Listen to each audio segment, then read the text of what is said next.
6 concurrent viewers and 1 like, you guys.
What's up, movie buffs? Can you hear me? Mic check. It looks like I'm in business, but I want you to confirm. Let me know. Happy Thursday. Hope you're doing well. I'm Jeremy, and movies are terrible. And this is a live stream that I do every Thursday at 6 p.m. CST, where I break down some of the week's weird news headlines, as well as talk about some of the movie news that's come out over the last week, and sometimes beyond. In today's case, we're going to be talking about a bunch of trailers for some exciting projects that are coming up on the horizon, so do stick around for that. Also, before we jump into this thing, my co-host, my partner in crime, my good bud Caleb is having a birthday today. And while he doesn't really believe in making a big to-do about it, I think the least that anybody could do is drop him a line, stop by, say hey to him, say happy birthday, all that good stuff. No, he's on Twitter and Instagram. I think Caleb is terrible on both of them. Thank you for the likes, you guys. I appreciate that. Up to 5. I do appreciate you coming by. Before we get started, I typically like to talk about... God, I feel like I'm like being so buttoned up here. I need to really button it up. You know what I mean? Yeah, man. So normally we like to talk about what it is that we've been watching over the last week. It's like a dialogue. I talk a little bit about what I saw to him, and he talks a little bit about what he saw to me. So I'm going to play the role of both myself and Caleb today. But first, I need to refer to Wikipedia. All right, I got it. I don't need it. I'm like, all right, Caleb, I watched Attack of the Killer Dragonflies on Bikini Island or some bullshit, right? That's like the kind of shit that I'm normally checking out. And then Caleb's like, I saw Kurosawa's third directorial film. It's like really old. You feel me? You get what I'm doing? It's anti-comedy, baby. Woo! Oh boy. Seriously, though, I saw Paranormal Activity Next of Kin. This shit just kind of snuck up on me. I didn't even know that was happening. Paranormal Activity Next of Kin. This is the follow-up to Ghost Dimension, which was a follow-up to the marked ones, which was like Paranormal Activity Latino. Or Latinx, if you prefer. But yeah, I was not a big fan of most of the Paranormal Activity movies. However, I will say the first 3... I think are a pretty effective trilogy. The first being the best. It had the novelty, right? Like, how many times is a chandelier rattling fucking scary? Like, how many times is a door closing actually going to freak you out? You know what I mean? So the mileage is going to vary on the franchise. I can imagine some people just plain out didn't like any of them. But I'm a fan of the first 3. So that's 3 I do like, 3 I don't really care for, and now this one. And I got to tell you guys, I was excited to see them take this franchise in a bold new direction and just really expand on all of the stuff that come before it. But this is bad. This is a bad movie. No, thank you. It premiered on Paramount Plus. Popping them peas, baby. It premiered on Paramount Plus with almost no promotion ahead of time. I actually was told by my friend Brad Feddick that it existed. I did not even know that it was coming out prior to that. Let me say what's up to everybody. Patrick Stewart, hey, buddy. Oh, can't stay. King of the Hills 34. B-Man 147, I appreciate you guys stopping by. I just got off work. Good timing. Northern Crusaders, thank you for stopping by. The Morbius trailer was straight fire, says Square Wheel. We will talk about that just a little bit later. Jacob, what's up? Leo, how you doing? I should be at the Eternals tonight. I'm going to go tomorrow or Saturday. I hadn't decided yet. Nick Mayfield, what's up? Patrick McCabe. Mark McKeever in the chat. What's up, buddy? Yeah, thank you all very much for stopping by to be a part of the conversation. Otherwise, I'm just talking to myself. And I will fucking do it. But I don't appreciate it. Dude, that looks amazing. 7 concurrent viewers and 7 likes? What is this? Heaven? That's like a 100%, dude. That'll never happen again. Oh, Paranormal Activity Next of Kin is about a girl who travels. Okay, so there's this girl and she does like 23andMe or Ancestry.com or some shit. And it leads her to her closest living family relative, a cousin who lives in what looks to be like an Amish community. They're like cut off from the rest of civilization. They use carts and buggies or horts. These fucking horts and horses. Oh, God. I fucked that one up. Hertz and Borses. That's what I'm trying to say. No, that's not what I'm trying to say. What I'm trying to say is that this movie was dumb, man. Did I say that? This shit is dumb.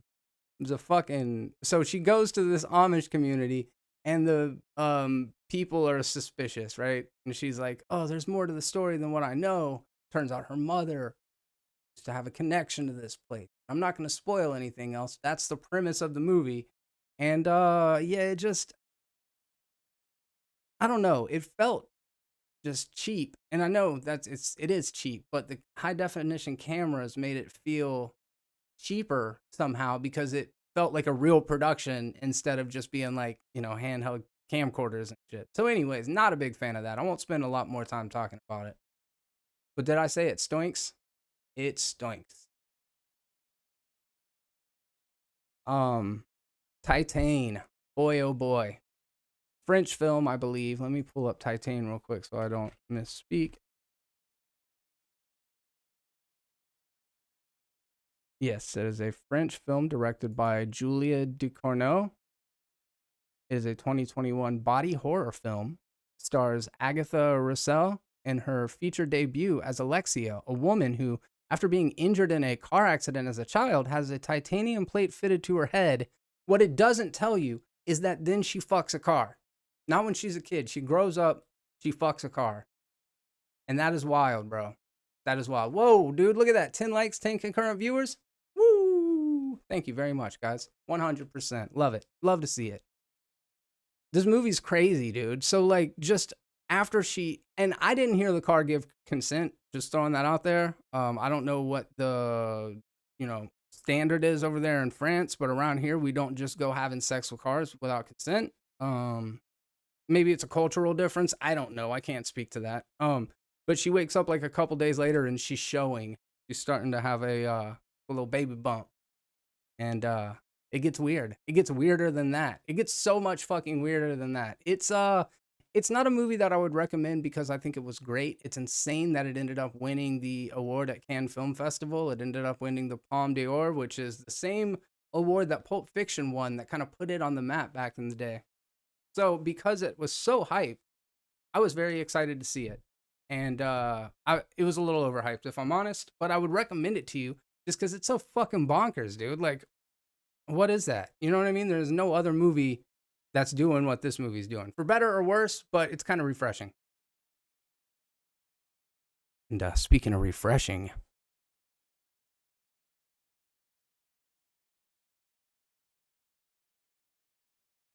Leo, personally, I feel like the Eternals is more deserving of the hype that Dune got. Did you see it? You can't talk about whether or not it deserves the hype. Maybe, I don't know. Maybe you can. Just don't seem fair. Dune feels recycled and repackaged. Boy, oh boy. I felt the same way.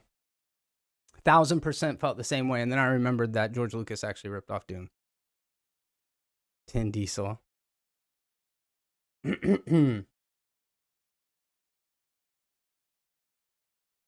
Um, I hope Eternals is badass. I can't believe the fact that it's the first rotten movie on Rotten Tomatoes, but we're going to talk about that here in just a little bit. So stick around. Stick around for the Tin Diesel talk. Oh, I get it. It's a Titan joke. So, and then I've been listening to Howie Mandel's new podcast. I mentioned that earlier on the Twitch stream, but it's pretty good. Check it out. And that's all I have to say about that one. Pretty cool. Pretty cool. So we're actually going to switch gears now. We're going to talk about what's going on in the worldwide weird. That's right, guys. Every week I like to take a look at some of the weird news headlines from around the world. Kind of put my own spin on them. Give you a little taste of what's going on inside this beautiful brain of mine. Beautiful indeed. Chinese parents are putting molds on babies' heads to keep their skulls round. I mean, if you go back through history, it's not completely uncommon for body modifications, right?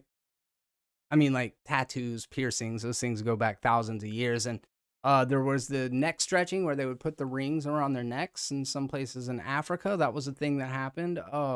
There was foot bonding. That was a thing they did in Asia. They would actually like constrict people's feet to keep them small because it's more attractive. We got Botox. You know what I mean? Like some people split their tongues down the middle like a fucking weirdo. I mean, like a snake, you know? So body modifications, it isn't completely unheard of. But these days, man, putting molds on their babies' heads to keep their skulls round, because apparently in Asia or in China right now, a round head is very attractive. A round head is very attractive.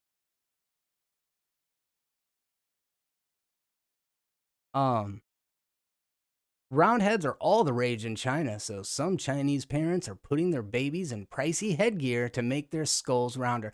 I mean, it's what, like braces are kind of the same thing, right? We put these like metal wires, not metal anymore. Back in the day, back when we were kids, dude, your lips and your gums would get stuck to these fucking metal things. And God forbid you pop something or get hit or something, because shit will split you, dude. So anyways, not comfortable, very ugly, meant to straighten your teeth out. So that's kind of a body modification, I suppose, in the same way.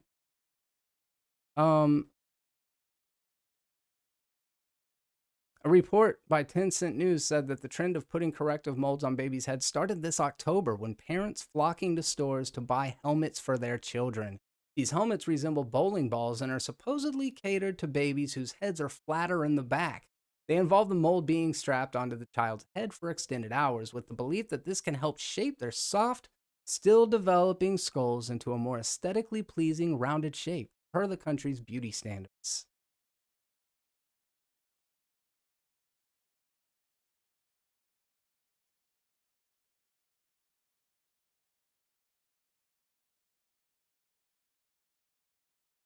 Yes. Yes, square will. That's actually what it says later on down in this article. So yeah, dude, 7-month-old daughters, they come in, they give them these head correction gear, custom made for the specific child's head, and I don't know, I'm curious, like, is this sound worse than it is? Would you put your baby's head in one of these little helmets? I can actually bring up a picture real quick. Leo, I respect the take, by the way. I don't even think that needs to be said. I think you know that. But to each their own. I do kind of get your Game of Thrones comparison, and I definitely, like I said, I felt the same way in the movie theater. I was like, God, this is so much like Star Wars. Before learning that it actually was created, I think George Lucas actually ripped off all that shit from Star Wars. Here, whatever. I'm going back. Head correcting products from sleeping mats to special pillows. But, okay, so body modification. Is it weird? Is it not that weird? Is it something you would consider for your child just to make him the sexiest little baby in China? And more importantly, are there any other body modifications that you could do to make a child more attractive? I think that's the question that everybody's asking, right? No? All right, we'll move on. Uh, Turkey. I'm not calling you a turkey. This took place in Turkey. You see what I did there? I was like, Turkey. No, not you. You're a chicken. Hacker Hackers allegedly used streaming platform Twitch to launder $10 million. My question is, how do I get in on this? I want to launder money. I'm out here trying to put children in corrective headgear and launder money. This should be an instructional guide, not just telling me the stories. You know what I mean?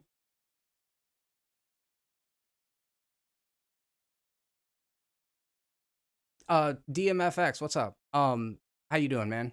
Appreciate you coming by. I wanted to say that the Hidden Fortress influence in Star Wars made its way back around into Dune. There's a couple of shots where the uh cannons, like their little turrets or whatever, are firing at the Dave Bautista bad guys that are like dive bombing Abraxas, Arrakis, yeah. Um, and some of those shots are Lucas's shots, which are from Hidden Fortress. So it's kind of cool to see all of the language of cinema throughout history, and this whole thing of George Lucas talking about rhyming and circles, shit. Northern Crusader with the $2. Thank you very much. Not laundered money. Even more appreciated. I do appreciate that very much. Super chats are always welcome and always graciously accepted. Twitch was okay, so a large group of Turkish live streamers have in recent weeks exposed an alleged fraud and money laundering ring that utilized the live streaming platform Twitch. Twitch, which is owned by Amazon, describes itself as an interactive live streaming service for content. Why am I telling you guys that? You know what Twitch is. God damn it. Having examined the leak, users in Turkey quickly realized something was odd. Streamers with little to no following were earning thousands of dollars through a platform called Bit, which allows viewers to express their appreciation to the host with special paid emojis. So the content creators would be contacted by these people out of Turkey, and the people in Turkey would say, hey, I know how you can make a fuck ton of money. However, I'm going to send you, like, let's say $10,000, and you send me $8,000 back. Almost like the Nigerian prince scam back in the day when it was like actual email. You know what I'm talking about? Nigerian prince scam.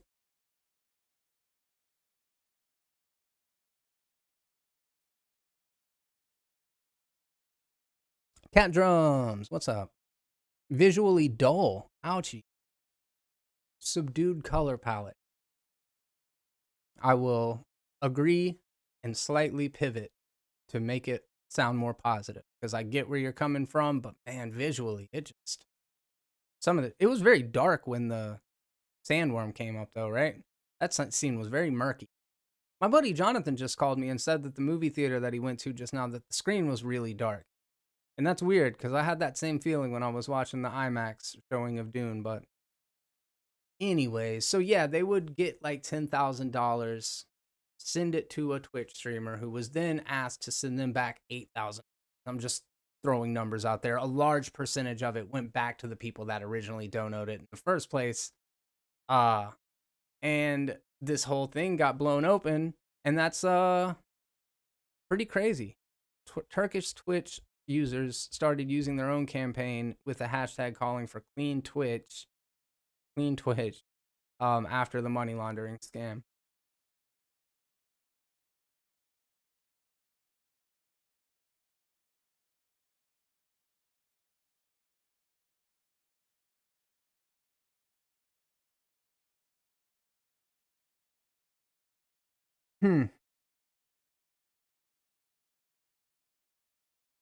Again, how do I get in on that? Just kidding. And in other crypto, well, the last one wasn't really crypto, but in other like financial scam news, according to Wired, how a Squid Game crypto scam got away with millions. Did you guys hear about this? Have you heard about this? Give me $10,000, I'll give you back $15,000 back in a month. I promise. Yeah, yeah.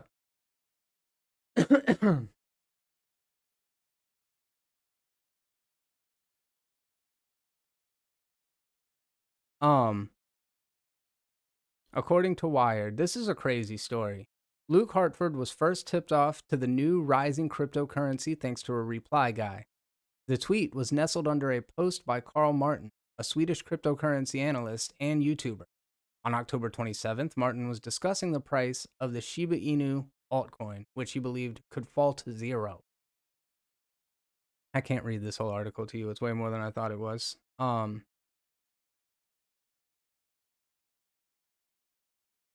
This Squid Game coin came popping up, and it even offered like digital games that you could play along with Squid Game in it. As popular as Squid Game was, obviously this thing blows up. There's like pay to play, scratch that last part, sorry. I wish I could find the condensed version of this story, but essentially it was a Ponzi scheme. They had games that would go along with it, and because of the popularity of the series, these crypto coins just blew up crazy by a bunch of people who are kind of rookie investors, not people that are super savvy in the world of crypto, like myself. Not savvy, like myself.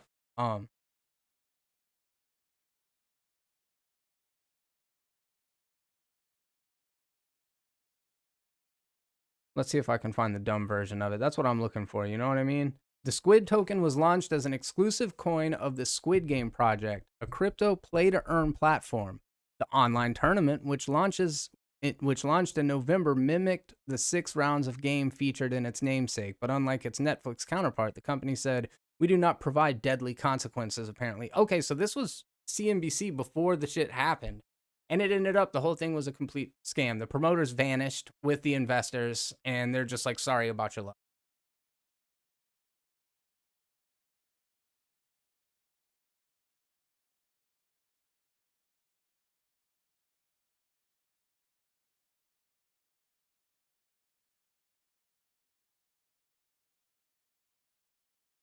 Squid Game crypto. It's like the irony is not lost on me there, you know? The irony is not lost. And the irony doesn't end there, people, because we're going to switch gears and talk about some Florida man headlines. Speaking of irony, Florida teacher charged with child abuse days after being named Teacher of the Year. God, I love this story. I don't even need to open this one up. It was brief, not a lot of information in it. There's a school in Jacksonville. A female teacher won Teacher of the Year. Nailed it. Dude, good teachers are hard to come by. You know what I mean? We need to celebrate teachers. They're out there working, educating our youth, just making sure the next generation comes up smart.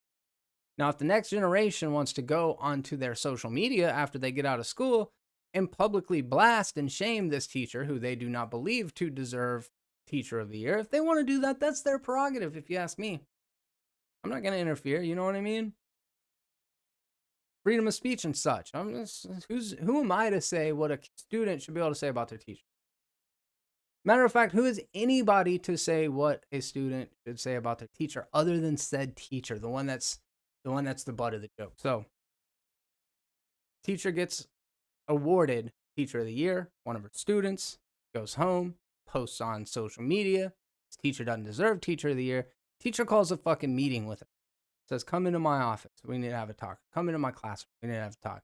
Closes the door and whoops that ass. Female teacher beats down a female student for talking shit. She's like, "I am the Teacher of the Year, and I'm about to fucking prove it." And she's nice with them hands. She's all fucking sticking and moving. You know what I mean?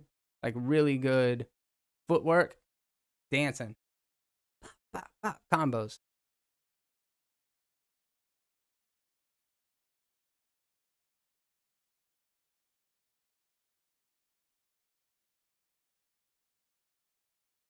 So yeah, this girl got whooped by her teacher. I think that's just good storytelling. In other news though, the awards are now back open, so they're accepting submissions again. Square will, don't dig too deep on Google. You will find my Florida man stories.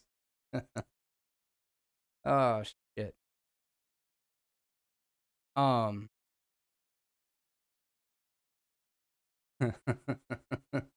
Oh, dude, here's another one, man. I don't know what's happening in Florida schools. I mean, they seem to turn out good for me. That happens daily at Catholic school. Oh shit. Look out. Florida teacher won't face charges for showing R-rated film. Um, so this class it was a history class, and their teacher was like, I want to show you all Alexander, directed by Ridley Scott. It's a historical epic. It involves the Roman Empire. There's a lot of stuff that we're covering in our books that's going to be a movie. So sign a consent form or permission slip from your parents, and I'm going to show this movie in class.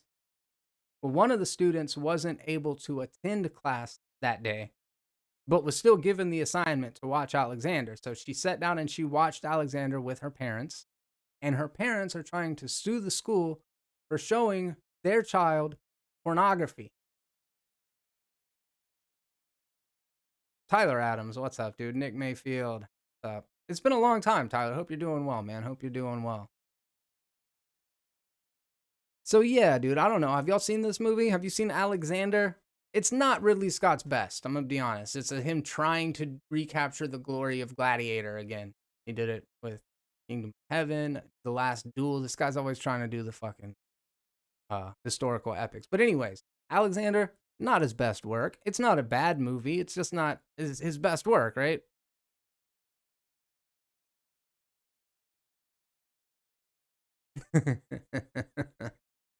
um.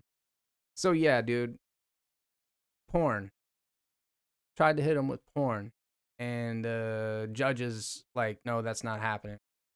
I don't think that you can say Alexander is anywhere near porn. It's one of the gayest movies I've ever seen. Not a bad thing, you know what I mean? It's like up there with Joel Schumacher's Batman movies, you know? It's the gayest thing that is not a Joel Schumacher movie.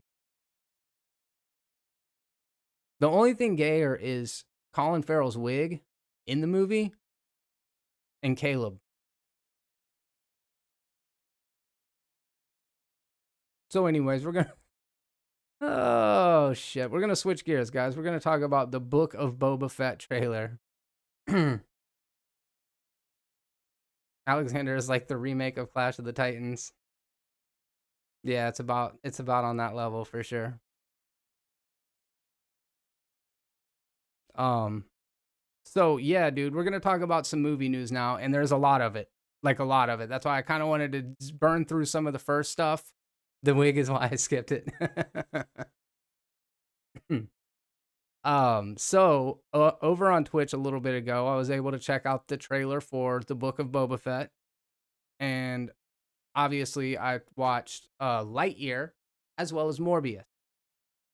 And I wonder what order we should talk about them in. I guess we'll start with Morbius because I saw somebody in the chat mention it a little bit ago. Okay, we'll talk about Boba Fett first. That's why I started with that. I second guessed myself. I'm committed to the bit. Look, Boba Fett is a badass, right? There's no denying that he is a badass character. It took a while for him to get here, but he's a badass character. At first, he was a cool action figure. You know, we all know that. At first, he was just a cool action figure. There was a toy of a Boba Fett before there was a Boba Fett in a movie. Whatever, dude. People love Boba Fett. They got the tattoos. Everybody dresses like a Mandalorian to conventions. It's a fucking iconic character. When The Mandalorian was released, prior to The Mandalorian being released, there were a lot of rumors about, is this a Boba Fett movie? We hear they're doing a Mandalorian movie. It's got to be a working title. Of course it's going to be a Boba Fett movie. He's the Mandalorian. Turns out he's not, which, if I would have remembered Clone Wars, I'd have known that. I'll own it, dude. I'll own it. You know? You can't be an expert at everything, and I choose to dedicate my time to terrible B movies. That's what I'm an expert at.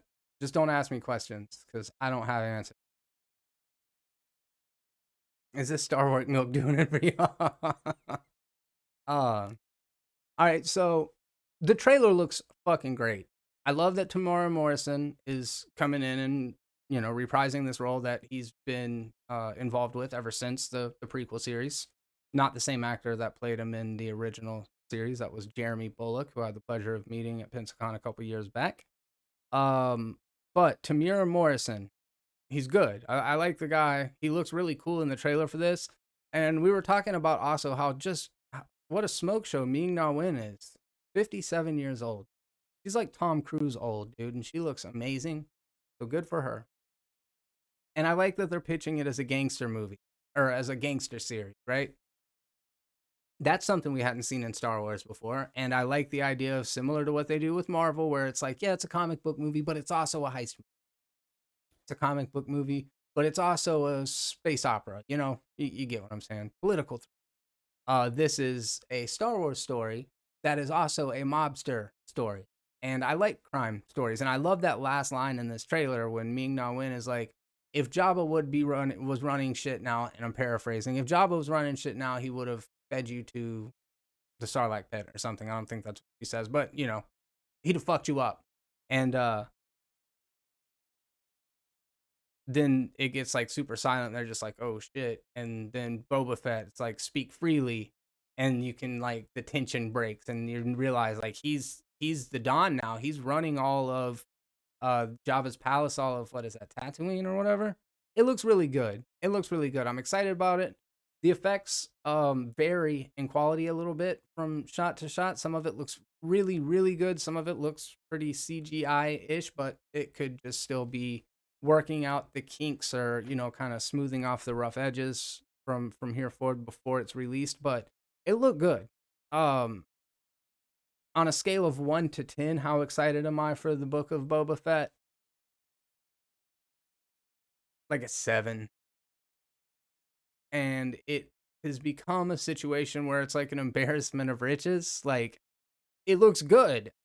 As an objective viewer, if I was a diehard Star Wars fan, I would think this was fucking, I would be super stoked. As it is, I'm a casual Star Wars fan who's seen all the movies and most of, a bit of the supplemental material shit. I consider myself to be a fan, but I wouldn't say like because I don't live for Star Wars, so it's hard to be super enthusiastic for Ewok Adventure, something indoor, holiday special, Clone Wars, Rebels, Bad Batch, Mandalorian, Rogue Squadron or whatever that one's gonna end up being called, Mandalorian season, whatever, next season. It's like there's a lot of it. And if I lived for Star Wars, I could dedicate all of my time to watching Star Wars, and that would be dope. But I'm kind of like an all or nothing person. Like, I don't feel like I could watch MCU without watching all of the MCU. And I'm kind of like that with Star Wars, only like the animated stuff I didn't feel so compelled to. But I can assure you, I'm going to be watching Book of Boba Fett, and I'm probably going to really enjoy it. It's just a lot of stuff to keep track of. That's all I'm trying to say.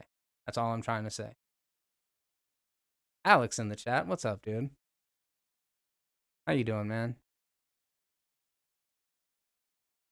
Resistance, and that's for the best. So yes, I want to say I am excited about it, and I don't want to discredit or to diminish anybody else's enthusiasm for it. The trailer's badass. My personal meter is a little bit lower than I would like for it to be. I would love to be fucking yeah. Someone said in the chat earlier, episode 1 of Boba Fett will be called Chapter 17, and that's one thing that makes me hype because Mando is so awesome too, and it all connect. That is cool. I like that. Yeah, that's cool. Excuse me. All right, so what's next? Morbius. I don't know, man. I don't know about this one, man. This one ain't my shit. Don't get me wrong, I love vampires, like, more than most people. I like Jared Leto as an actor. I like the Spider-Man movies with Sony for the most part. Venom, not my shit, dude. It's not my shit, and I wish I liked it more. But I will say that there are some things in this Morbius trailer that have me very intrigued. Um, I don't know that I'm willing to like say that I think it's gonna be a good movie. I'm sorry, man. I know what's happening. Is I say these things about movies that you're a fan of, and you're like, fuck this guy. This fucking guy over here thinks he knows shit. I really don't. No shit. But I don't mean to be like that, because the truth of the matter is, I think that there's enough interesting shit going on to keep me from not wanting to see Morbius. Like, not because I like vampires, not because I like Jared Leto, because I have a feeling I'm not going to be too into either of those elements in this movie. It had serious Dracula Untold vibes, and then like Patrick McCabe said earlier, like early 2000s era comic book movie vibe. Black leather, I think, is basically the takeaway from it. A lot of gray and blue and black leather, like Underworld or something, which are fine. You know, it just depends on what you're into. But this trailer has Vulture in it. It's got a picture of Spider-Man, and it's not the Spider-Man that we know from the MCU. And it had a line where he says, "I'm Venom." So like they're really at this point capitalizing on the Sony Marvel brand from the studio that brought you Spider-Man Far From Home and Venom. And here we are, and we got this new movie. And if it is self-aware in a way, almost like Venom was, but maybe even leans into it, maybe I can overlook some of its rough patches. I just don't trust Sony, man. At this point, I really don't trust Sony. I guess we'll have to see how Ghostbusters ends up being, because that'll kind of inform what I think is going on over there lately.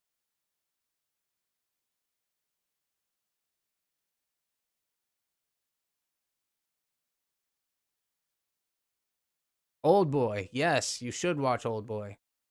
Morbius seems morbid, indeed. Um, I don't even know what universe this takes place in. What's up, Zextro Play? Yeah, neither do I. And that's kind of interesting, you know? I mean, it's definitely some part of the multiverse where Venom is around, and we've got a Sam Raimi version of Spider-Man with the ribbed webbing on his costume, and it says murderer. I'm curious, you know? Vulture shows up in it. So there's enough about this movie to... I'm invested. You know what I mean? Am I excited about it? I would say I am more excited about Boba Fett than I am about Morbius. But it's not like leagues above, because Morbius is going to be 2 hours, you know what I mean? At least I can get that whole I can complete, you know what I mean? I can get all the way to completion in just 2 hours time instead of my normal 2 minutes. Wait, what? I'll move on. So yeah, there's some cool shots in Morbius. I like the way it looks when he flies in the subway. That's pretty fucking cool. Never seen a vampire use almost like it looks like sonar to fly. That's cool. There's a scene where he's fighting and he's kind of almost phasing in and out between people and slicing them up. That was pretty cool looking. It's got some compelling looking stuff in it. I'm definitely curious to check it out. Hey, do me a favor. If you are logged in and you are checking out this video right now, do me a favor. Take a second to click the thumbs up button. It really helps the channel out, and it only takes a little second of your time to do so. Thank you very much. We're at 13 likes, and that is a lucky number. Maybe you're watching this in playback, and that the same goes for you. If you're checking out this video and you've made it this far in, do me a favor and click that like button. Oh, yeah. Oh, yeah. 42 minutes. Oh, yeah.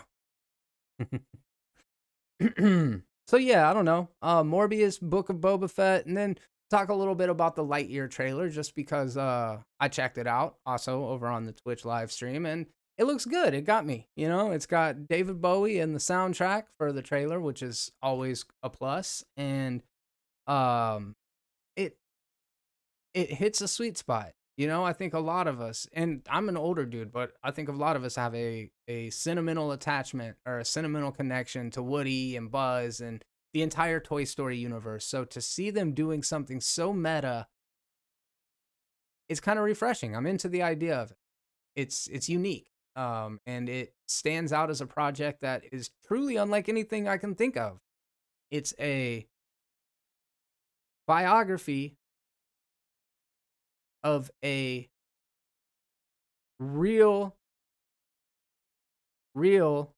fictional character who played a fictional fictional character that became a toy that starred in a movie. That's the complicated way of saying it, but you get what I'm saying. That's pretty fucking cool, man. I'm into that. Tyler, take care, buddy.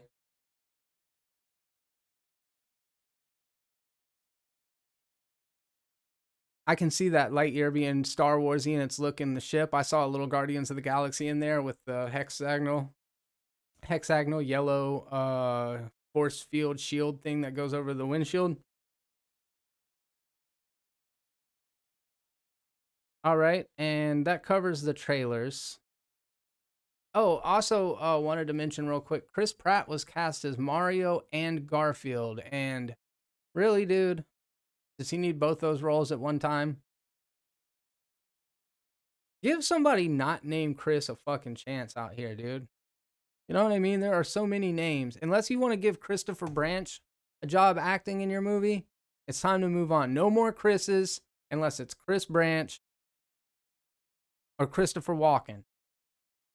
Christopher Branch or Christopher Walken. Those are the only two Chris's allowed to be cast in movies ever again. Chris Pratt makes me want to OD. What? Sorry, dark one. My bad. Didn't mean it. Chris Pratt is confirmed to play Kanye West in upcoming anime. Yeah, man, that's good. It wouldn't even surprise me at this point. How's my stream doing? I think it's not doing good. That's unfortunate. Let me fix that real quick. Apologies about the stream quality, you guys.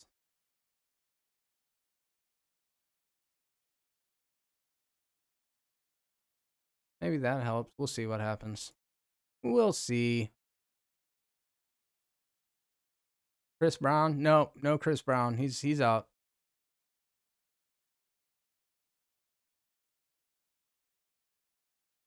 That shit's funny, dude. Yeah, so apparently the Chris Pratt will just, if you have a role, Chris Pratt will take it. It doesn't even matter what it is. Thank you. I was curious. It's saying my YouTube is not receiving enough video to maintain smooth streaming. I went and kind of tweaked it. Good deal. Appreciate it, you guys. I don't know. I like Chris Pratt. He seems affable. He seems like a cool dude. Somebody you could like hang out with, have a beer with. But nobody needs to be voicing Garfield and the other one. Who was the other one? Nobody needs to be voicing Garfield and Mario. That's just too much. Those are two so iconic characters. And Garfield, like, why isn't Bill Murray doing Garfield again? Bill Murray should be Garfield, right? I mean, that feels so right to me. And if Mufasa can still be played by James Earl Jones, they should have given it to fucking Bill Murray, dude. He was notoriously not stoked about the other two Garfield movies that he made. I actually heard a funny story about it just a moment ago. I had no idea. I had no idea that oh hell, I don't know if I'm gonna be able to remember the story properly. Bill Murray took the job because he thought the Coen brothers were directing it, but it was some other Coen. And then he went back into the sequel. I don't fucking know, but I like the concept of that story. The premise of it, chef's kiss. Delivery, that's on me, dude. The story was better before I told it. Chris Pratt will be Doctor Doom at this rate. For real, when are they just gonna run out of actors, I mean, excuse me, not run out of actors. Like, when are they just gonna like have to start recycling? Yeah, I guess run out of actors in all of the Marvel movies where like Chris Evans has already played like 3 different superheroes, Michael B. Jordan's got 2. A lot of people have done multiple, but yeah. Yeah, yeah, Leo, you're. I agree with you. Charles Martinet should be Mario as well. Zextro, is that the actual video game voice actor? It's me, Mario. Hey, I'm a fan of Nintendo, by the way. I don't know if you guys knew that about me. I don't know if the gigantic Mario back there that's bigger than Mechagodzilla gives that away. Look, size does not show my priorities. All right, just know that. If that were the case, my Mechagodzilla would be up to David Bowie, and my Scorpion would be as tall as me.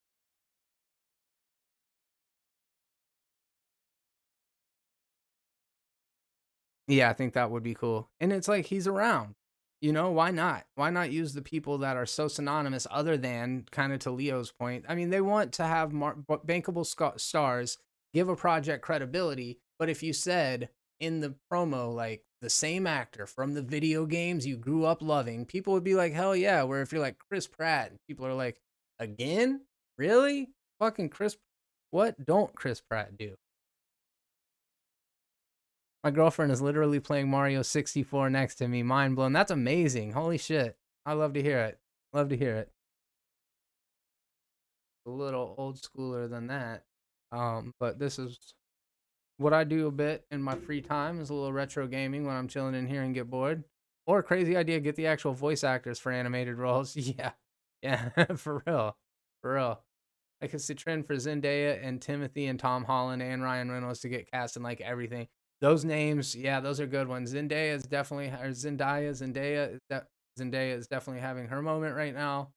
Timothy Chalamet, Tom Holland. I feel like Timothy Chalamet in particular right now is like the young heartthrob. He's like Leonardo DiCaprio when I was a kid. You know, he's got it. He's got that thing, dude. That he like very much looks like a TikTok e-boy. You know, I think girls are into that little twink.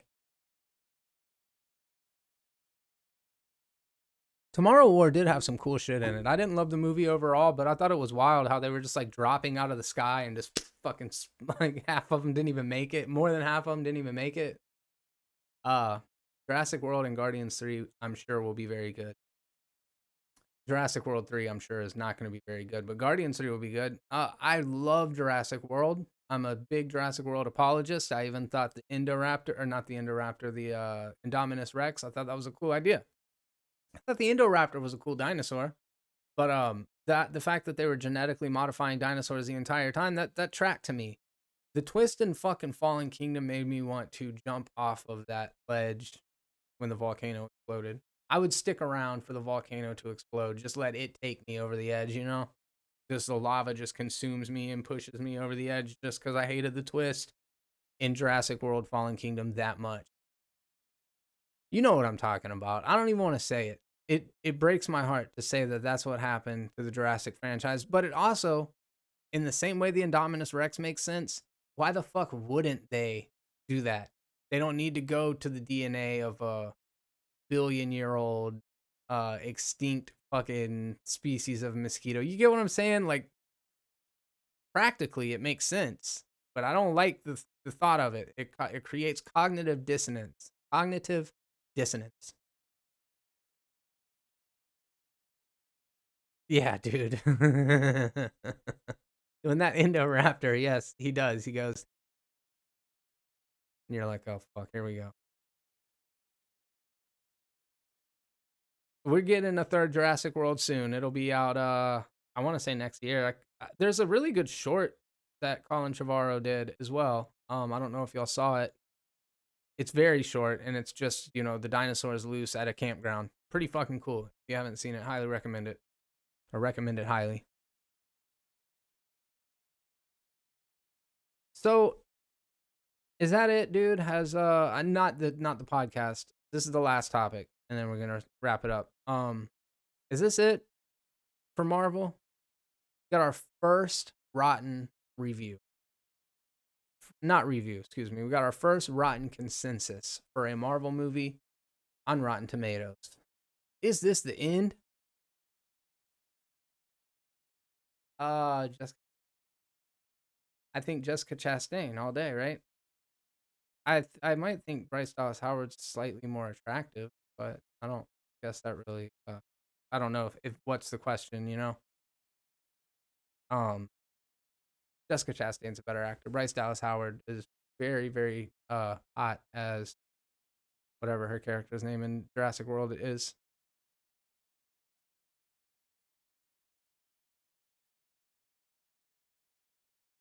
Um, so Eternals, right? This one, more than a lot of Marvel movies, looks to have broken the Marvel formula. I'm going to say things that you've read in headlines. It's inevitable. At a certain point, everybody talks about the stuff. You guys know how much I hate saying shit that other people say, so I try not to as much as possible. Um, but this doesn't feel, especially by the trailers, like a traditional superhero movie. Now, that can either be very good or very bad, depending on what your expectations are. And if you go in with a certain set of expectations and aren't willing to have those expectations challenged, like if what you want is Man of Steel and you go in there and it's more Thor Ragnarok, then you're probably going to be upset by it. If your expectation is, I want it to be this, so it should be this.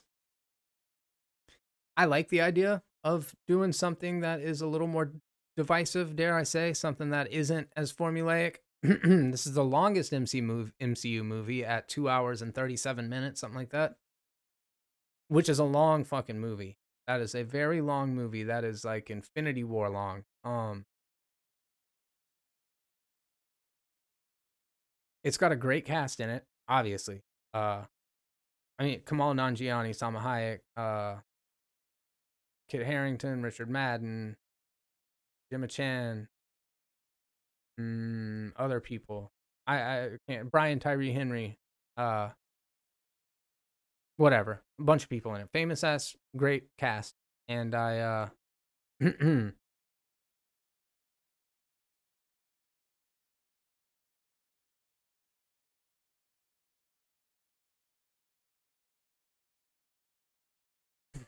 Patrick McCabe. Um, how much of a difference was the rotten rating for this compared to Black Widow? I don't know off my head. I'd be more than glad to pull it up real quick. And I think that actually kind of speaks to my point, not my point, my question or my concern, because Black Widow's reviews were not overwhelmingly positive. In fact, they were 79, so an 80%. That's substantially higher. Uh, Substantially higher. Granted, Scarlett Johansson has gained some goodwill with fans over the years. We've all grown attached to that. You know what I mean? So like, I can see how that would be. It would be easier for a critic to be generous for a movie like Black Widow, where this one I think is ambitious, and I think that's a good thing. But on the heels of Black Widow, which was a little lukewarm, I perceived it as being a fairly lukewarm reception. I found that there were more Marvel fans who were disappointed by it than I expected. Tell me if I'm wrong.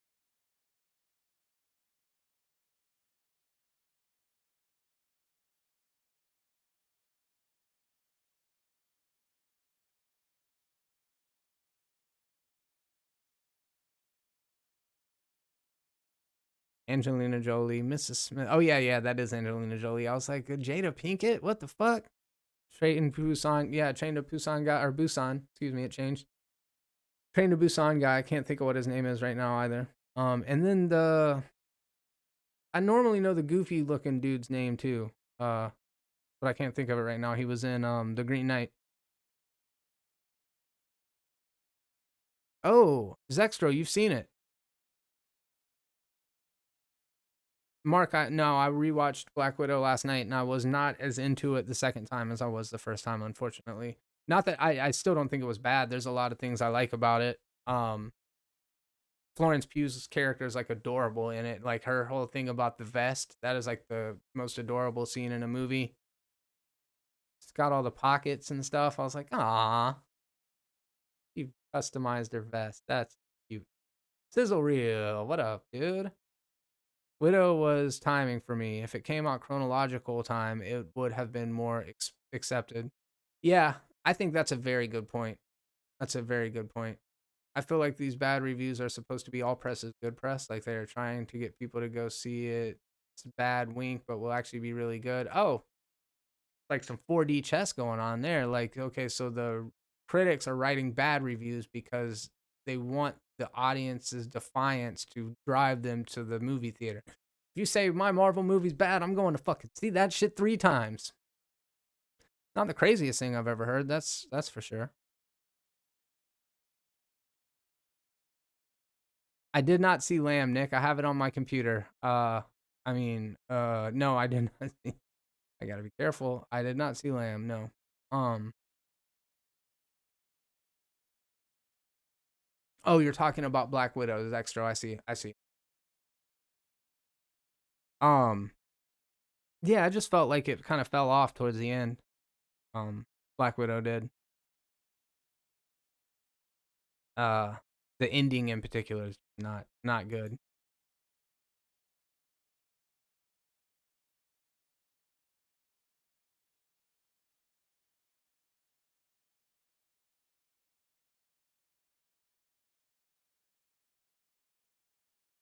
So yeah, I'm curious. I'm curious if this, let's say this movie is a critical divided movie of 50%. Does that affect the box office? Do you think that a negative critical reception for a Marvel movie, not even negative, just split, is that going to be enough to turn general audiences off from going to see it? Adrian Brewster, good morning to you. How you doing?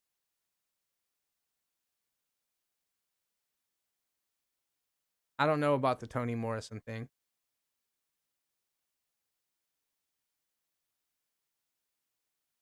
I don't even know who that is. It sounds familiar.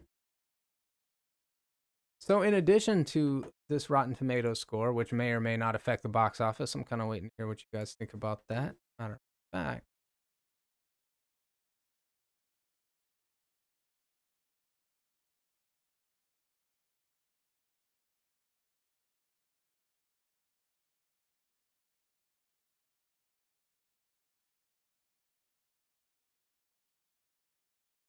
all right, there you go. There it is. You get it? You get it? So it was pulled from Saudi Arabia, Qatar, and Kuwait in an apparent ban. Sources suggest the inclusion of the MCU's first same sex couple is causing issues in the Gulf. In those countries that I named, it is technically still illegal to be gay, which is real fucking gross. Very bad look. Granted, it is a place where religious extremism can be rampant in certain parts and certain sects of the community. Doesn't go for everyone by any means, but yeah. So apparently, first gay couple, openly gay couple in this Marvel movie, and there's low key like a lot of representation in Eternals, which is that's a good thing, Like I think that's positive. I think there are things that can be gleaned from the movie, even if it's not like a great critical success.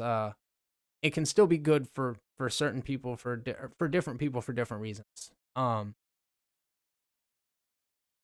But the fact that this is the first openly gay cast in Marvel's movies, like 17, 18 movies in, it's like we could have been here already. The fact that there's still resistance in the world is shocking, and it kind of shows why Marvel has been hesitant to pull the trigger.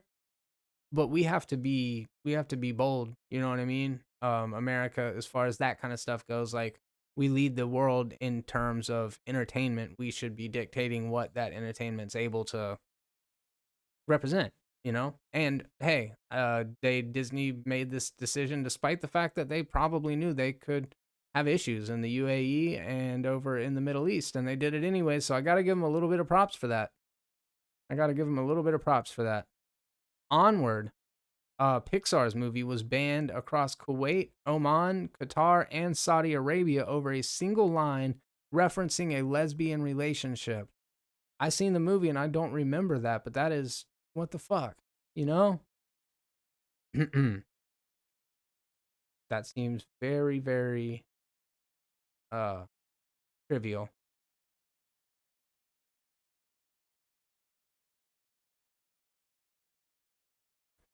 So 80% do not think, as of right now, 80% do not think that this is going to affect the box office.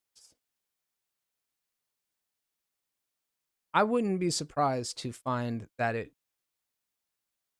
The thing about affect the box office is we only know the number that it is. I mean, we can tell what's being projected, with the tracking numbers, but we can only say what it is, not what it isn't, right? Like when it makes $400 million worldwide, we can say was $400 million more or less than it would have made otherwise. It's very hard to say.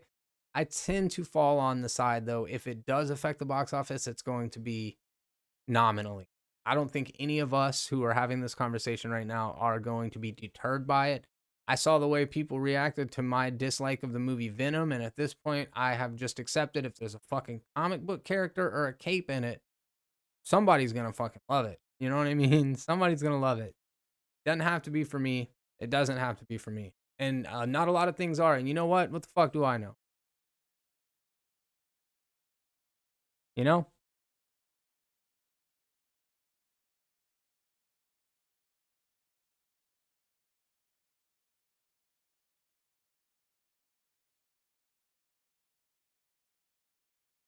Hmm. Adrian Brewster, time and again, ratings do not reflect box office. I mean, you're right. I mean, there's no doubt about it. You look at a movie that grosses really, really low, like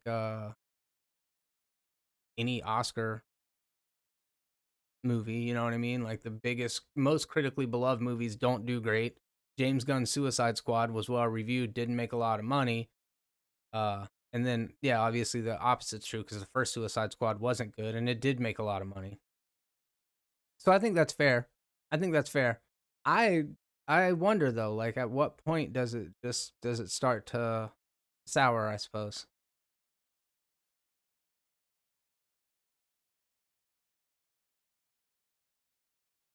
Disney reportedly isn't censoring gay superhero for Eternal's international release.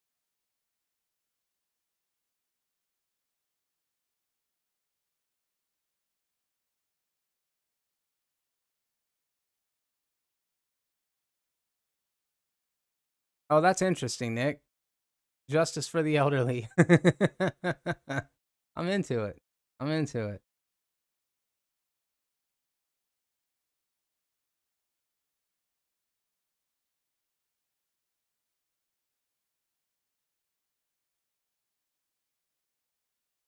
15 years and 3 days. Dead Dad's Club, y'all. Is that grim? I mean, I know it's grim, but is it too much? Because I am in that club. Um, I agree, Adrian. I agree. I think that's obviously better late than never, But this huge back patting and like, oh, look how progressive we are. It's like, where the fuck were you at before you knew it was safe? Like, they weren't leading the charge, and that's fine. Everybody can't lead the charge, but don't put yourself out there as if you're some sort of, I say yourself. Corporations should not put themselves out there as if they are leading the charge of progress, when in actuality they are bowing down to the demands of audiences. You know what I mean? Like they're whatever. But it's also good. It's also good.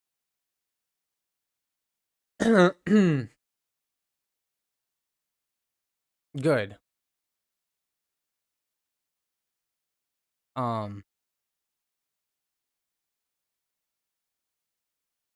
I hear there's a sex scene in it, and I hear it's real awkward, which is funny. I'm gonna watch the movie and I'm gonna decide for myself, obviously, before I jump to any conclusions. I did just think the conversation surrounding it is hella interesting. So yeah, it's kind of my take. And I really do appreciate y'all stopping by to hang out and have this conversation with me. It always is such a pleasure. I'm glad to be able to do it. And I'm glad that some of you stop by to spend a little bit of time talking movies with me every week. If you enjoyed this video, do me a favor. Take a second to click that thumbs up button. And it really helps the channel. If you're not subscribed, go ahead and do that as well if you enjoy this kind of terrible content. There's more stuff to come, so make sure to stay on the lookout for that by clicking the notifications bell. That'll let you know every time a new video is dropped.